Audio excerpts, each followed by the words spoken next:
Hi everybody, good Saturday afternoon. This is the day before Sunday. We'll be worshiping together at the church, wearing my building fund beanie as we are on the property. Notice that we're not worshiping here for probably another 8 weeks or so.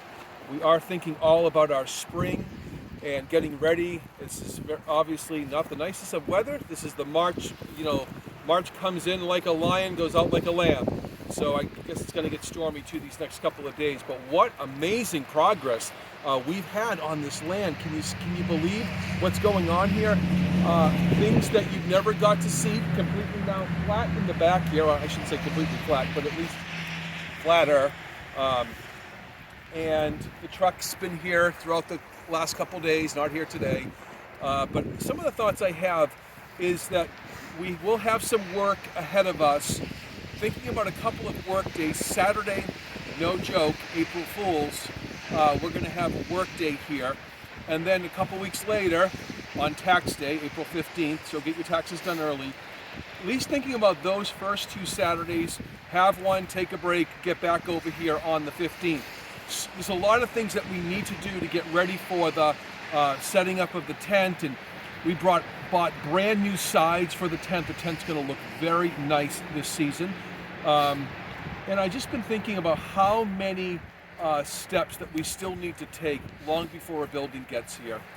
If you're inclined over these next few weeks to put some money into our building fund, not just a building fund, the building fund, it's a big help. It brings encouragement.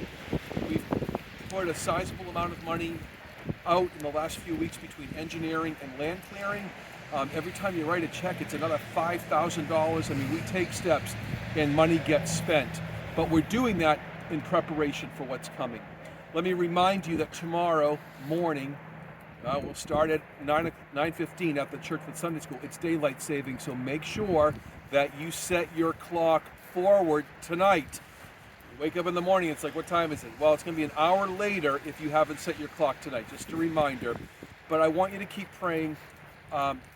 You know me, I believe that we are living in some very eventful days. Our prayer is obviously to build the building, get there eventually, but in the meantime, Lord Jesus could come at any moment.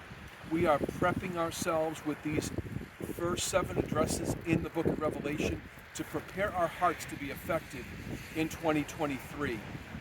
We've never lived in this type of, stuff going on in the world. No one has. We are. This is our opportunity to let our light shine. We're a beacon. Jesus, in many strong words, says, I can remove your lampstand. What does that mean? If we lose our love for him, if we lose our focus for him, as in tomorrow, we're going to talk about the church at Sardis. Sardis had a great reputation by everybody, but Jesus says you're dead on the inside. Isn't it amazing that his evaluation is what matters most? Not how good we think we are, but what he says about us. That's tomorrow morning at church at 10 o'clock in the service. In the meantime, celebrate the progress with us here on the land. If you look over here, this used to be a big old gully. You could walk down there almost down the middle with trees all around you. That's all done, cleared in. These guys have did an amazing job, not even bringing any fill in. They took what we have, collapsed those berms, and now they're in place. A lot of other things happening here, but get excited for the spring and let's become as effective as we can as we serve the Lord in these days. Have a great, wet Saturday. Take care.